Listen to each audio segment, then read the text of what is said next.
Her boyfriend's back. ... From the grave. R.L. Stine's The Boyfriend, released in October 1990. I will love you forever. I absolutely love this teen horror novel. It was... R.L. Stine's a real genius at his prose, the mystery, and really getting inside the character's mind. There's so many twists throughout. I'll kind of get into that. Then I'll get into spoilers eventually. At first, I'll kind of do a little bit of an overview. So this follows an unconventional lead character. A snobbish teenage girl, about a senior in high school. And it's got a California beach type of setting. And that really comes into play later on. And this is a girl where her dad jilted her and her mom, but still left them a surfeit of wealth. So she has her own Mercedes and is kind of free to do whatever she wants. And she juggles boyfriends and toys with their emotions. It's really eerie. You know so many girls just like this in real life. And so here goes the story. Who's the boyfriend? Dex. He's kind of on the poor side of town, and she kind of just keeps him around just because she loves his enthusiasm, and he's a thrill-seeking teen. Kind of lives for the adventure and revels in the pleasures of the moment.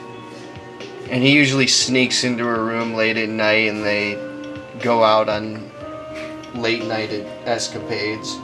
And so this one night, he talks her into going to, and she really fucks over all these guys. I mean, not literally, but she, like I said, toys with their emotions, juggles boyfriends, and really doesn't even care about them.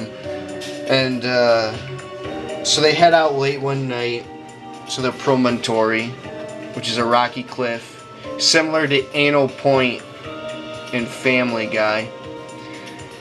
And so he's horsing around at the edge of the cliff, and she was already planning on breaking up with him based on internal monologue throughout the first few chapters. And what does he end up doing? He ends up falling off the cliff.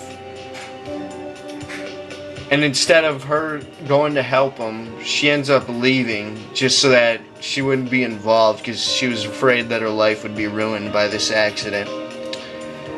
And on the way of her bolting out of there, she gets into a car accident and ends up in the hospital herself.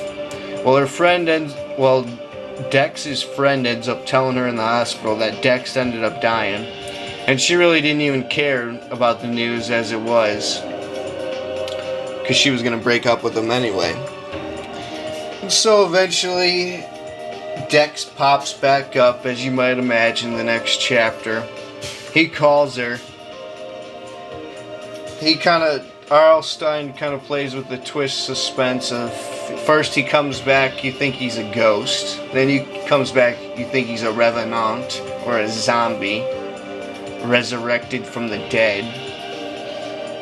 And then he gives hints that, he's starting to smell of death.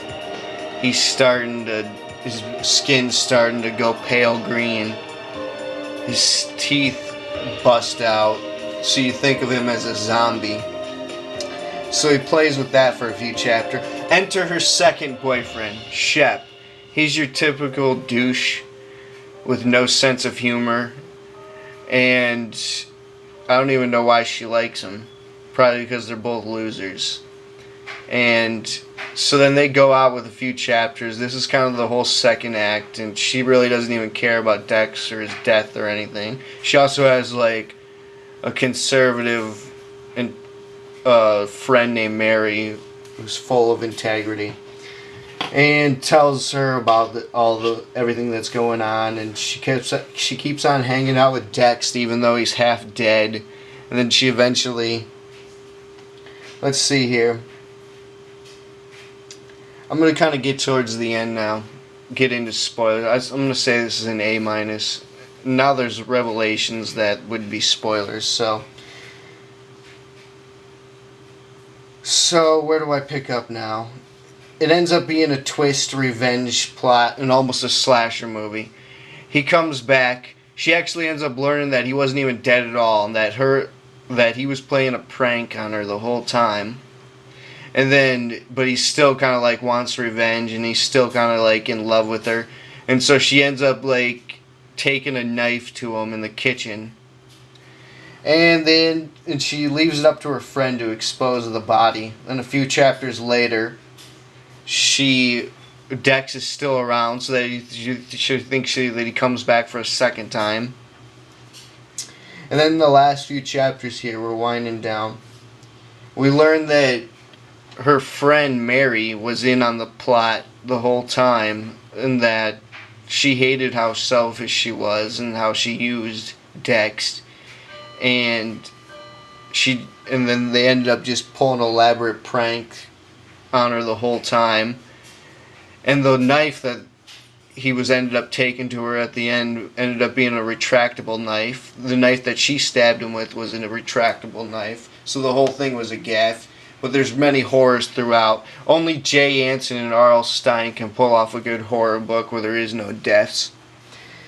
And so that's the twist. It's kind of a revenge plot. And then she kind of looks at the errors of her ways in the last few paragraphs, and she's like, oh, well, maybe I am a bad person, and she kind of like morally wakes up as a moral rude awakening. I really loved it. Like I said, for all those reasons, A minus. I think I'm babbling on too much here, so check out in the future more R.L. Stine and horror book reviews. This was JBM from Mr. Creepshow 9. I'm out. Thanks for watching.